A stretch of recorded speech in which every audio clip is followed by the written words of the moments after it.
I know. Let me get a softer. Hi, guys. I just realized I don't even have a tag for this. I didn't do a front tag. All right, here we go. Industrial my ass. It's harmless phosphorescence. You're really calling them.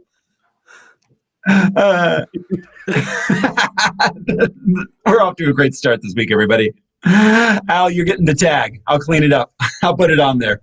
Hello, everyone. This is Thorough Smiley, and I know I'm ugly. Who's joining me this week? I'm Josh Cece, and my street cred is low. I'm Brian Lesh, and I'm not a baby. I'm a tumor. Let me remind you why you once feared the dark. I'm Alaric Weber. And this is Harmless Phosphorescence. It's a podcast where we watch every theatrically released full-length live-action superhero movie ever made. We gather some research into production and the source material, then we tell you all about it. This show is brought to you by our patrons. Patrons like executive producers Michael Beckwith and Atticus Burkett. You can be a patron too. Head on over to patreon.com/harmlessentertainment. We got a lot of bonus stuff there. And additionally, if you're listening to this on podcast form, then please rate and review us. Just hit the stars. You don't actually have to write anything. We'd prefer it if you did, but just hit the stars. Please. Hit the stars. Hit the stars. That's our new slogan. Reality TV show. Yeah. Hit the stars. Oh, that would be great. Oh man, wouldn't it? It's the best way for people to discover us. It really, really will help us out. So give us a rate and a review.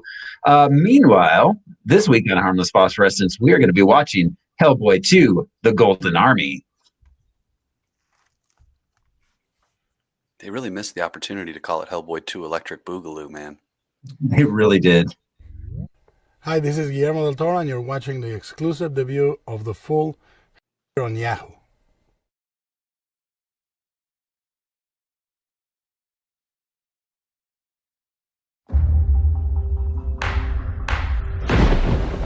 Now for our next item, the Royal Crown of Bethmora, a piece from a long-lost culture. Lost?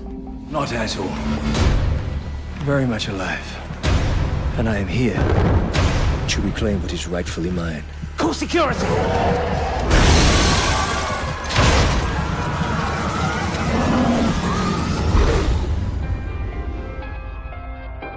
When our world is threatened, I have returned to wage war and reclaim our land. By forces beyond our understanding. Our government turns to an elite, top-secret organization. We're moving out.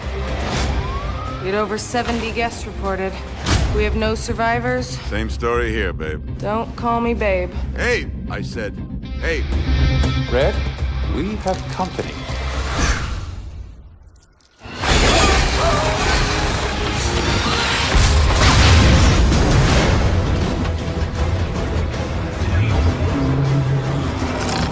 Suspect.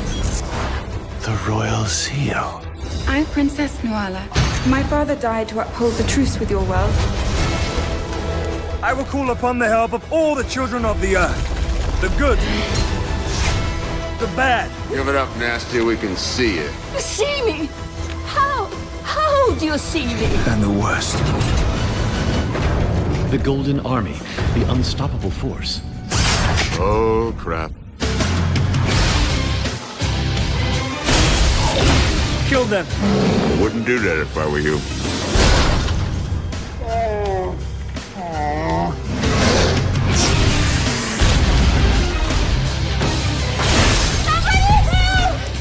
They're afraid of me. You have more in common with us than with them, demon. Excuse me. Make the choice.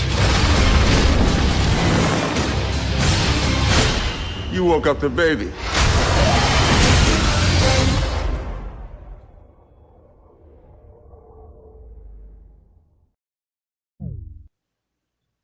All right, Hellboy 2, The Golden Army, released July 11th, 2008, a running time of 120 minutes. It had a budget of $85 million, and it took in $168 at the box office. So it wasn't a huge hit, but it doubled its money. Almost. Yeah, I mean, that's the objective, right? Yeah, well, I mean, what they say. I mean, they say at triple is when they consider it like a hit. Right, I think made money. Yeah, yeah. When they consider it a worthwhile thing to do. So when you only profit $85 million, it's very disappointing. I read an article recently. I don't know, but a lot of these studios don't necessarily make money. They keep making enough money to keep making enough product. Now, obviously, there has to be some return, but you know what I mean? Like the majority of what comes in has to go back out immediately. It's kind of wild. Well, yeah, there's that. Well, and see, well, that's the thing is that the entity, Disney Studios or Paramount Studios, whatever it is, the entity doesn't make money, but all the people that are in charge of them, they make tons of money. Right, which you'd have to pay them with the money made from your product. Anyway. Yeah. So, I don't know. I thought it should have done better personally. But speaking, yeah, it was a lot of fun. What did it open against? Well, we'll find out because we're going to play the box office top 10 game. This is the game where I will read the top 10 movies of the week for the week of July 11th, 2008, using only the Box Office Mojo descriptions.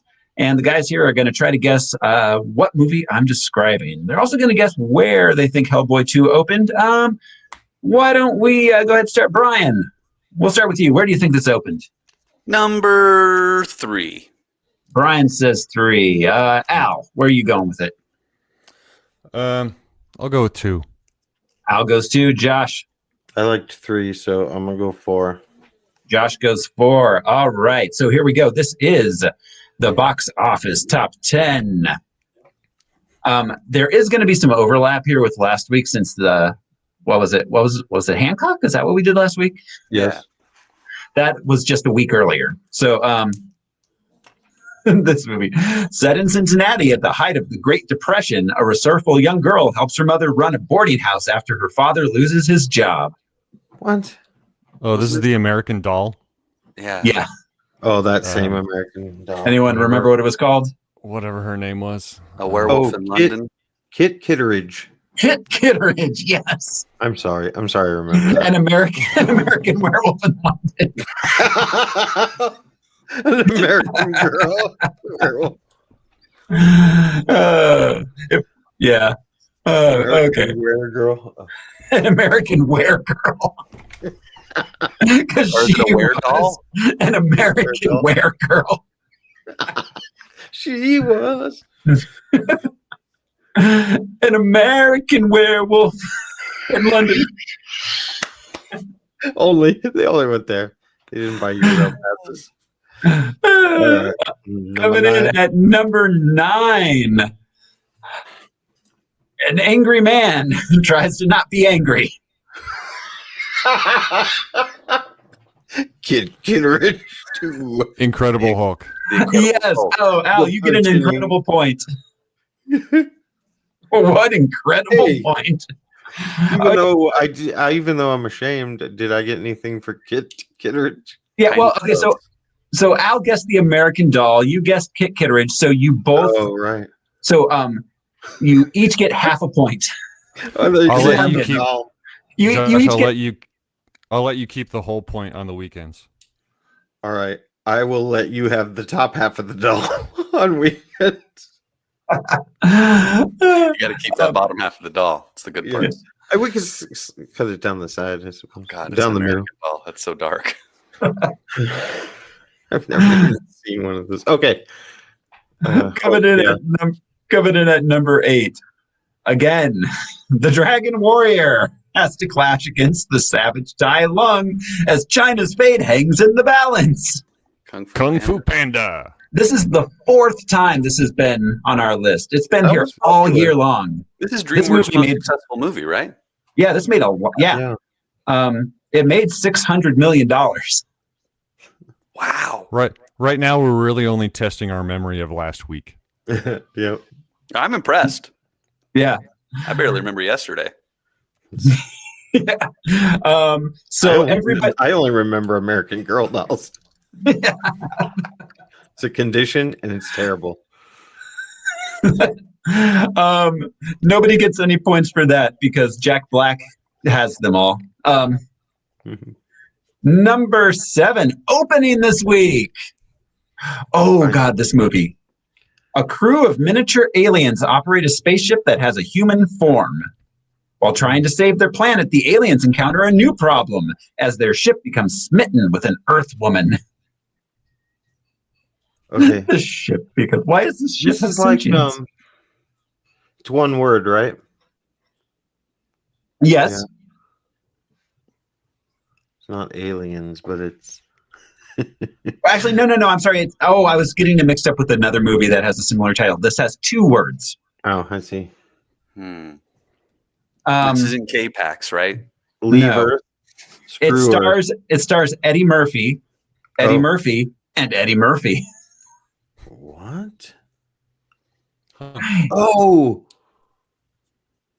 It's called Meet Dave.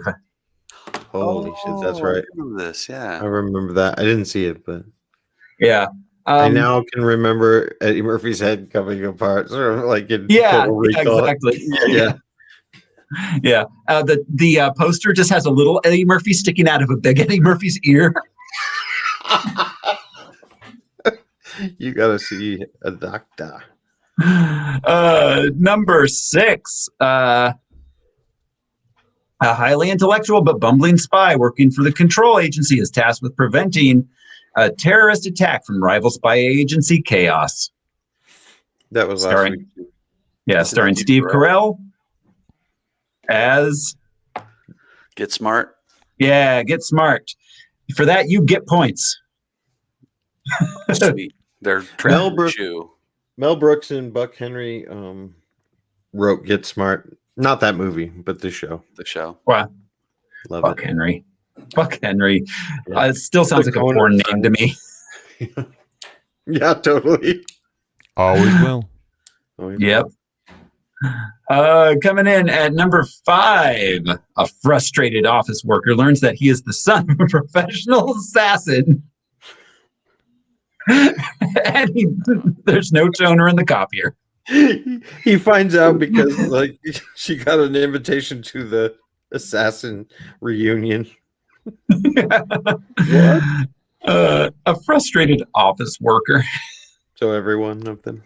I don't remember the name of this one. You actually looked it up, Al. Yeah. I know. I did to determine that it was not going to be on our list. Yeah. It's called Wanted. Oh, yeah. Yeah. See, I was going to say one. I thought it was longer. I was going to say Wanted ... but anyway.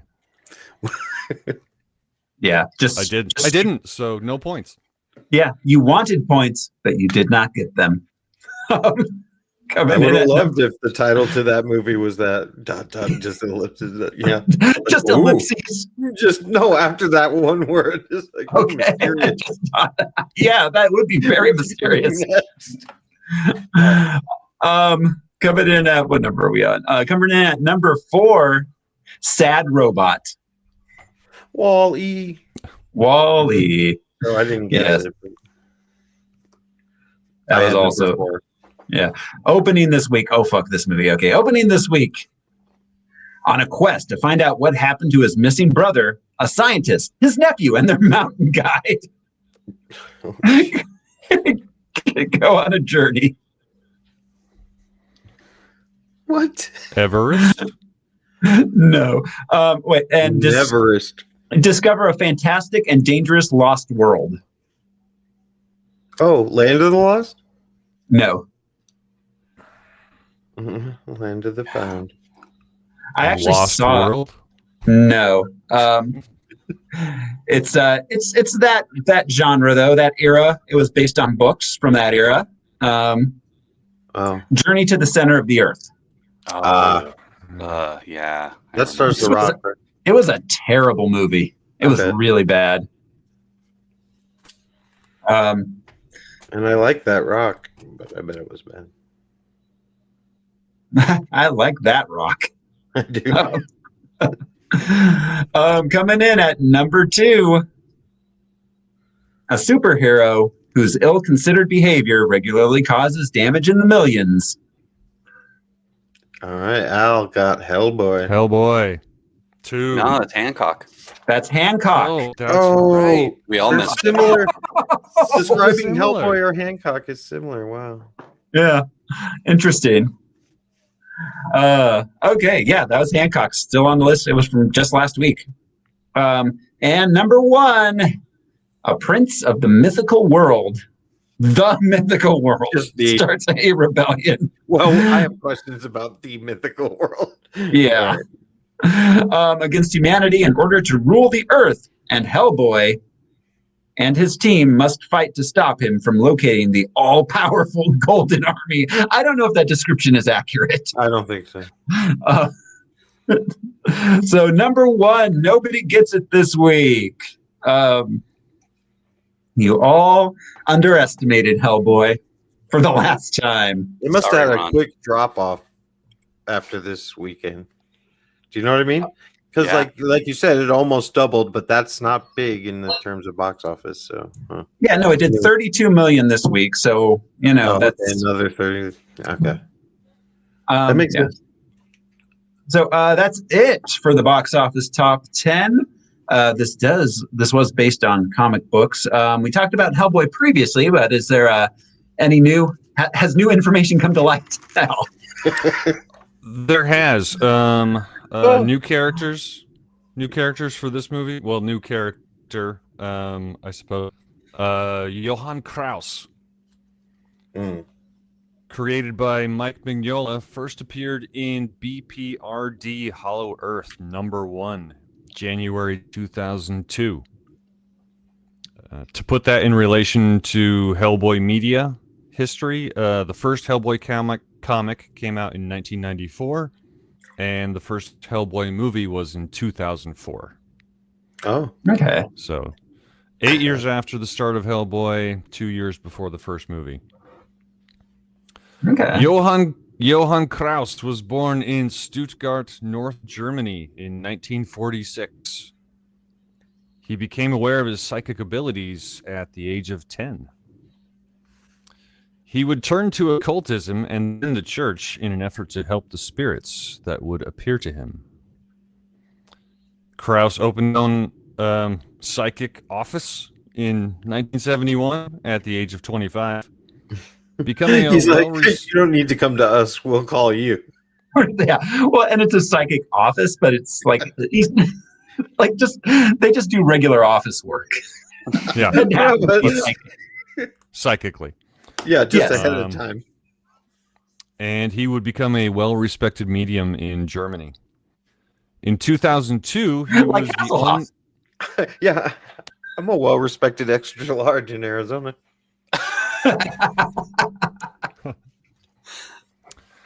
In 2002, Johann Kraus was the only survivor of a disastrous seance. While his body was incinerated, his ectoplasmic form survived. Oh, naturally. Kraus sought out the Bureau for Paranormal Research and Defense to help keep his ectoplasmic form from dissipating. He was at first sustained in a large, transparent tank apparatus before the construction of his more human-shaped containment suit. It was said by BPRD field leader, I didn't write her name down. Whatever, it was Kate something. That Kraus was not dead. He just doesn't have a body anymore. So he's not a ghost? Checks out. Yeah, because ectoplasm. I mean, yeah, my Ghostbusters knowledge. Right, exactly. I did go to school. He's not. He's not dead, so he's not a ghost, but he's ectoplasmic, so he is a ghost. I thought being ectoplasmic meant he was dead. Just a ghost. We need to get Bill Murray on the spirit phone. thing. Let's What call a this. ghost is behind, right? Let's call this Schrodinger's ghost. okay. All right. You're a scientist. Well, Check it it'll out. never come up again, but let's. Krause's condition increased his psychic abilities, allowing him to give dead spirits a temporary physical form. He can take possession of any physical form lacking a soul, such as the corpses of deceased humans and animals. He once inhabited a dog, and another time he inhabited a moose. I inhabited a moose once. That was an angry Mountie. I had to sleep in one like a tauntaun. Yeah, I was gonna say, was it like Han Solo with the tauntaun? Smell worse on the inside. Isn't the inhabited moose a Canadian sex position? I think so. Probably. It involves syrup. It has to do with antlers. It all has to do. Krause is immune to possession by other spirits, malevolent or otherwise. While a time limit on transition remains unclear, Johann must, in general, maintain possession of a physical form to avoid dissipation and the end of his existence. So he can like get in a bottle, I guess, if he needs to in a pinch. He can like anywhere he can be contained. Pour out a Coke and climb in. I don't think I ever read any. Well, no, I think I came across him at some point in the Hellboy comics that I've read over the years. I thought I remembered this character, but my personal knowledge is non-extensive. It's okay. However, in the comics, Krause was spelled with one S rather than two in this movie. Probably changed to two S's for the movie solely for the Nazi joke. That joke. I loved it. Yeah, it worked so. Yeah. And so I had I didn't have very many notes. Prince Nuada, Princess Nuala, and King Baelor. They all sound like legitimate mythological names. I don't think they had much comics history. I ran out of time to research the names properly, but I do recall that Nuala is a recurring Fey folk character in the Sandman. That's right. Yeah. A brief Google on that. He's the first king of the mythological Irish people. He had a silver arm. The Feyland, the Fairland. Yeah. So the name Nuada is from mythology. So okay, yeah, cool. Yeah, actually, they do refer to Irish stuff. Yeah. Anyways, I have a point later where I believe King Baelor was speaking Gaelic. Yes, that's what it said on the subtitles. Told me that. Yeah. All right. Well, thank you, Al, for that comic books history. Yes. That brings us to the production of the film. Hellboy 2: The Golden Army was directed by Guillermo del Toro. We looked into his filmography a bit when we did the first Hellboy, and also when we did Blade 2. Right. This was written by Guillermo del Toro and Mike Mignola, creator of the comics. So he got a story by credit on this one. So he got paid a little bit for the movie. Good for him. One thing to note: this was largely an original story, whereas the first Hellboy comic was based on the first graphic novel, Seed of Destruction. Yeah, this one was largely just written for this movie. If it felt more movie-like in that way, yeah. I thought they mentioned that they did try and draw a lot of like real mythology. Real mythology. Versus just completely made up by them at that moment. Yeah, it has history. Totally. Yeah. I mean, Hellboy's always had. There's one air real mythology throughout, right? Some of the demon stuff is real. Yeah, I mean, yes, it's used it. I mean, I believe. anyways, yeah. So, all right. So this film stars Ron Perlman as Hellboy. We've spoken about his depth in the two previous movies I mentioned.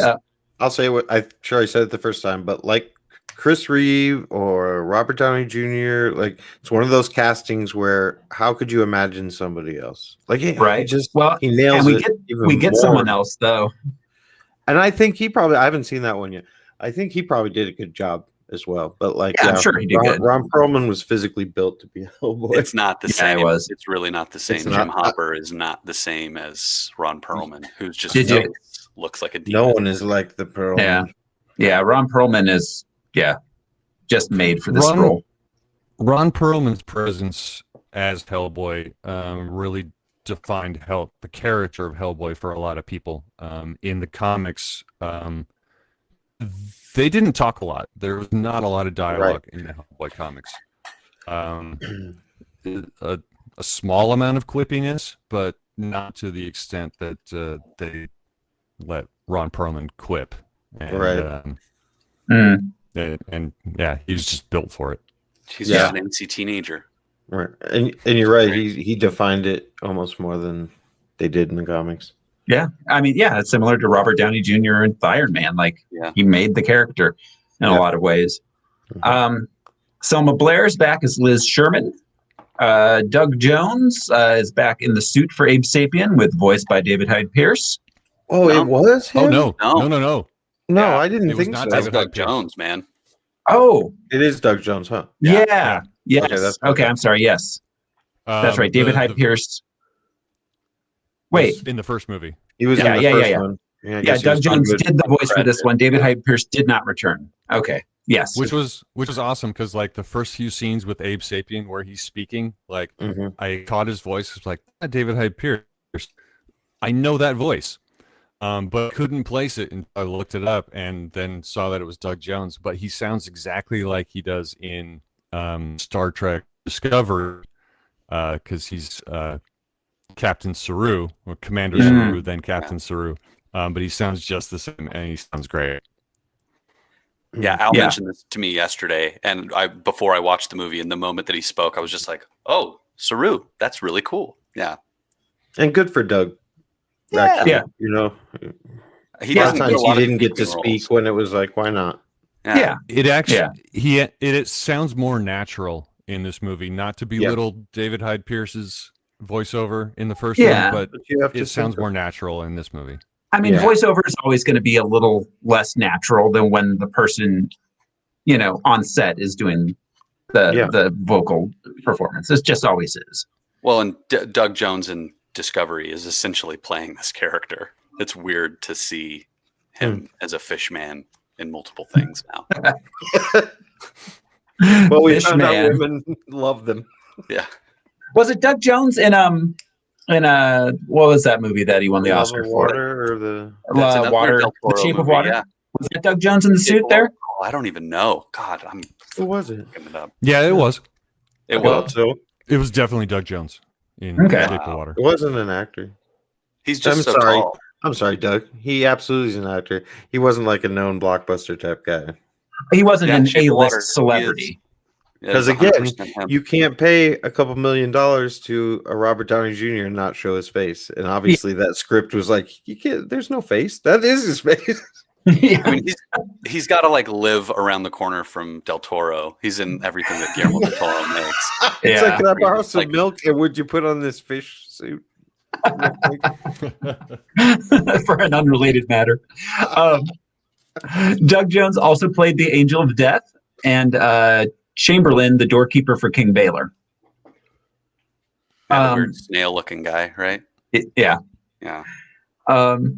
John Alexander and James Dodd both did the suit work for Johann Kraus. There were two people that had to switch off. The helmet was a entirely practical effect. Cool. Which I thought that was cool. I like the whole thing. I like the things in front that moved up and down, like sort of like a crab's.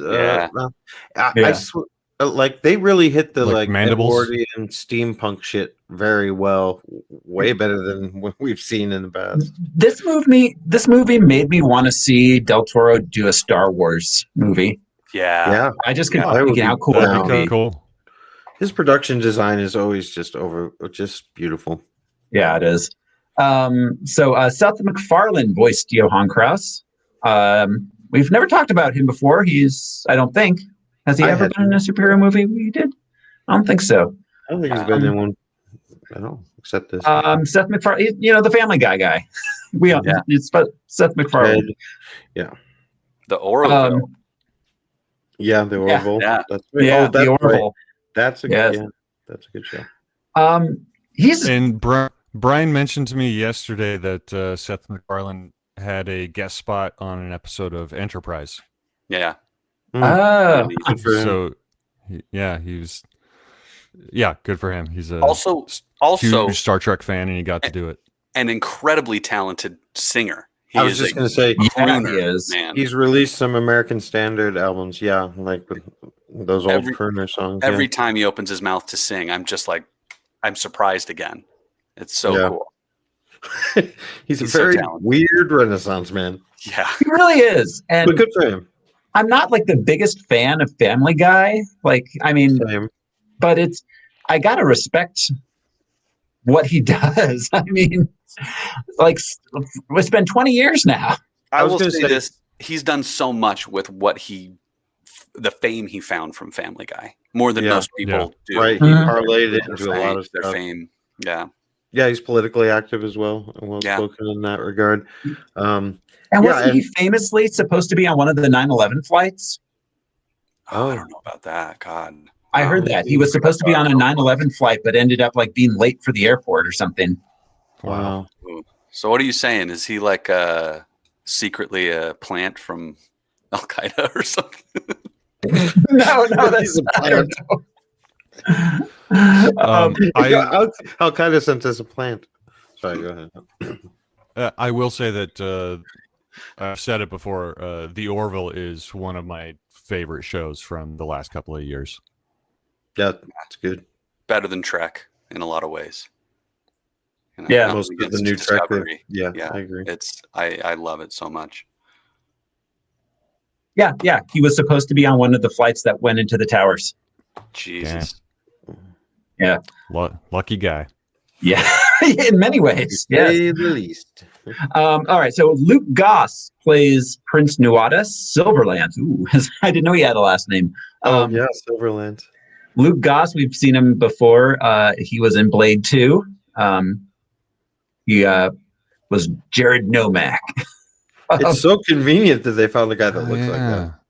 He was Nomak. He was the other day walking. Yes. Yeah. Super vampire. Yeah. Right. Exactly. That's what I mean. He just looks this way. The hybrid or whatever they called it. Yeah.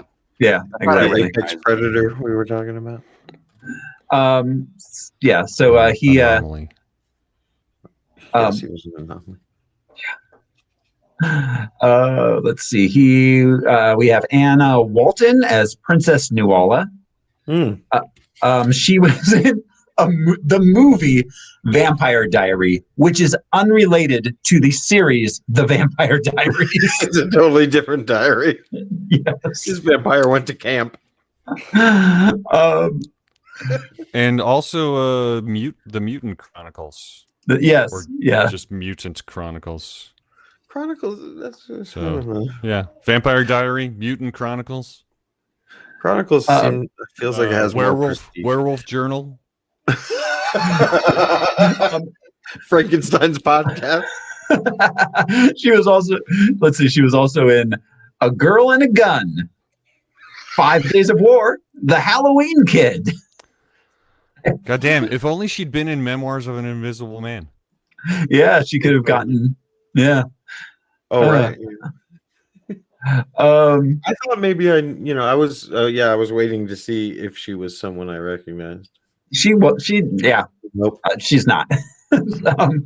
Jeffrey Tambor was back as Tom Manning. John Hurt as Trevor Brutenholm. Brian Steele. Let's see, played the Mr. Wink, the giant cave troll.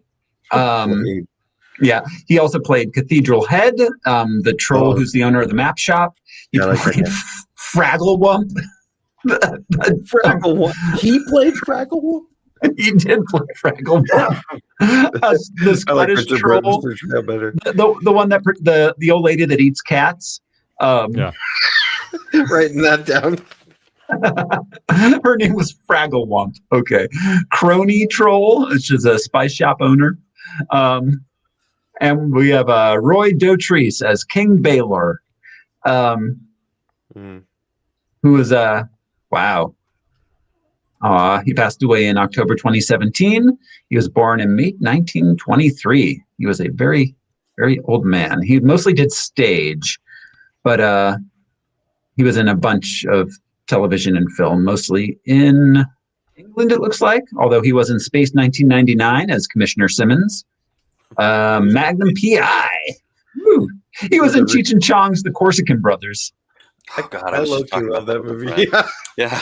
Oh, he played Mozart's dad in Amadeus. Oh, really? Yeah. Wow. That's an intense character. Yeah. In history and in that movie. Yeah, so he's been in a bunch of stuff. He plays old British dudes a lot. Or old British accent. Yeah, but he's not too. Yeah. So that about rounds out our cast list there. We had another Perlman in this movie.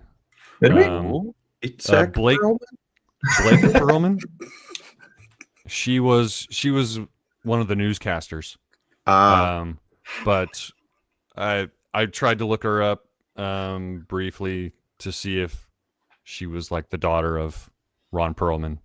And well, it didn't tell me conclusively whether she was related to Ron Perlman or Rhea Perlman.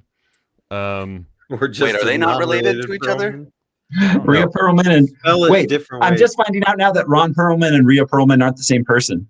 Holy shit! Yeah. when Rhea Perlman gets extra angry, yeah, she just expands.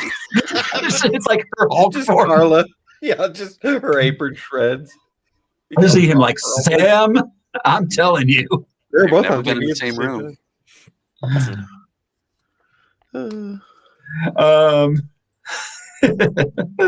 Rhea Perlman. This movie has 86% on Rotten Tomatoes. Damn, that's good. Yeah, it's a well-liked film. I agree. Right? So, me and the tomato nerds. Yeah. Felix L. writes, it's basically Men in Black without Will Smith and Tommy Lee Jones. Yeah. Or aliens. You take them out, then it's basically, and that about brings us to the end of it. We are going to take a quick break, live streamers. When we come back, we'll be jumping into this movie. So stay tuned for